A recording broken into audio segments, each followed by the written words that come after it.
This channel does not promote any violent, harmful, or illegal activities. All content provided by this channel is meant for an educational purpose only. এদিকে এই মনিরুল ইসলাম যার নেতৃত্বে গতকাল BDO অফিসে ফরাক্কায় তাণ্ডব চালানো হয়েছে, ভাঙচুর করা হয়েছে, তার নাম এফআইআর এ নেই। বিডিও যে এফআইআর করেছেন সেই এফআইআর এ তৃণমূল বিধায়কের নাম নেই। আর সেখান থেকে খুব স্বাভাবিক প্রশ্ন ওঠে, যার নেতৃত্বে পুরো গতকাল কাণ্ড, এই কর্মকাণ্ড হয়েছে বিডিও অফিসের মধ্যে, চেয়ার ছোড়াছুড়ি তাণ্ডব চলেছে, সেখানে কেন এফআইআর এর নাম নেই? শাসক দলের বিধায়কের অজ্ঞাত পরিচয়দের বিরুদ্ধে এফআইআর দায়ের করেছে পুলিশ।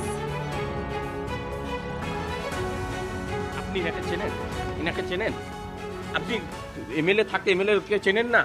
আপনি এখানকার এমএলএ কে চেনেন না? কোথাও কি ভয় পাচ্ছেন? এমএলএর উপস্থিতিতে হলো আপনি আন্দোলন লিখলেন, কোথাও কি ভয় পাচ্ছেন? আপনি কোথাও কি ভয় পাচ্ছেন? ছবিতে দেখা যাচ্ছে এফআইআর করেছি। কিন্তু এমএলএর নাম নেই তো এফআইআর। এমএলএ বা এই যে এদেরকে চেনেন? পুলিশ তার অ্যাকশন নিচ্ছে। পুলিশ অ্যাকশন নিচ্ছে। এই যে এই ছবিগুলোকে চেনেন, ইনাকে বা ইনাদের?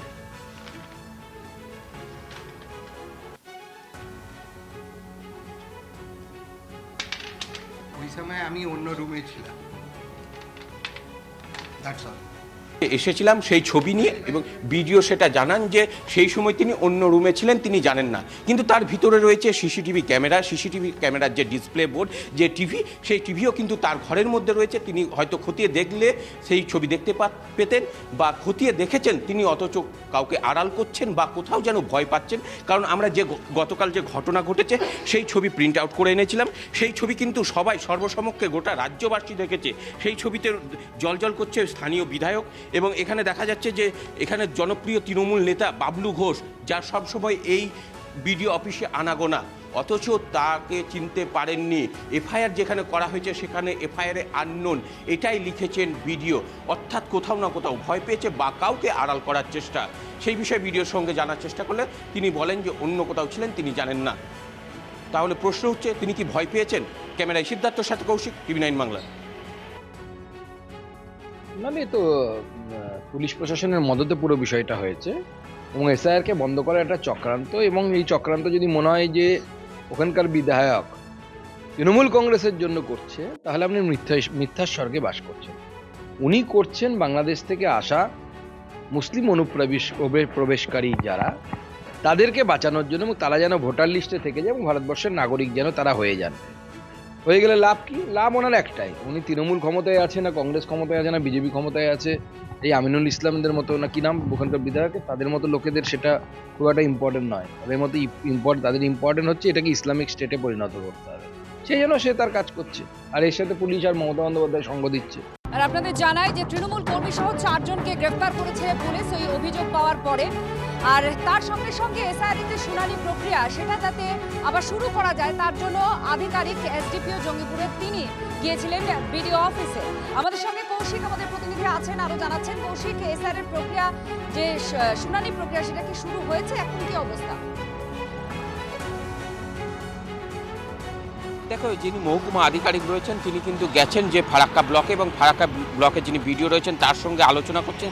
তুমি যেমনটা জানো যে যারা মাইক্রো অবজারভার রয়েছে তারা কিন্তু জানিয়েছিলেন যে এসআইআর প্রক্রিয়ার কাজ কিন্তু নির্বাচন কমিশনকে চিঠি দিয়েছিলেন, যারা কাজ করবে না। সকাল থেকে সাধারণ মানুষজন আসছিলেন, সেই প্রক্রিয়া যাতে আবার শুরু করা যায় সেই জন্যই কিন্তু প্রচেষ্টা চালাচ্ছেন যিনি মহকুমা আধিকারিক, অর্থাৎ যিনি এসডিও রয়েছেন, তিনি গেছেন ফারাক্কা, এবং তিনি প্রক্রিয়া সেই বিষয়ে আলোচনা করছেন। এবং যারা সাধারণ মানুষ এসআইআরের নোটিশ পেয়ে এসেছেন তাদের যেন হয়রানি শিকার না হতে হয়, তারা যেন সব রকম সহযোগিতা পান।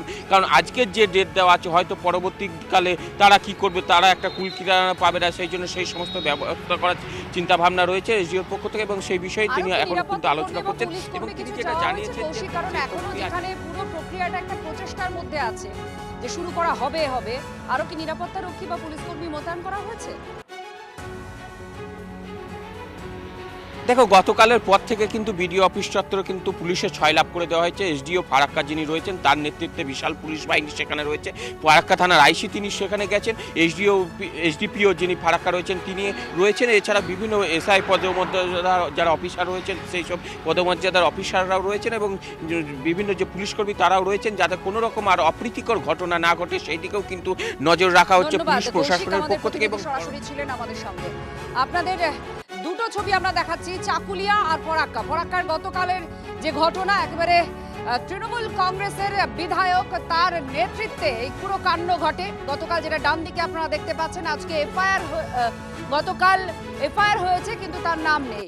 আর এসডিপিও আজকে বিডিও অফিসে যান যাতে শুনানি প্রক্রিয়া শুরু করা যায়। আর গোটা বিডিও অফিস চত্বর পুলিশে ছয়লাভ করে দেওয়া হয়েছে যাতে আর গতকালের ঘটনা পুনরাবৃত্তি না হয়। মানুষ আগে থেকেই ওখানে এসআইআর নিয়ে বিভ্রান্তিতে ছিল, কষ্টে ছিল, আগে থেকেই বিক্ষোভ চালাচ্ছিল। মানুষ আমাকে ডেকেছিল, জনপ্রতিনিধি হিসেবে আমি গিয়েছিলাম। অফিসারকে জিজ্ঞাসা করতে যাই তো অফিসার বিভিন্ন ধরনের অভিযোগ, আপনাকে আমার কৈফিয়ত দেওয়ার দরকার মনে করি না।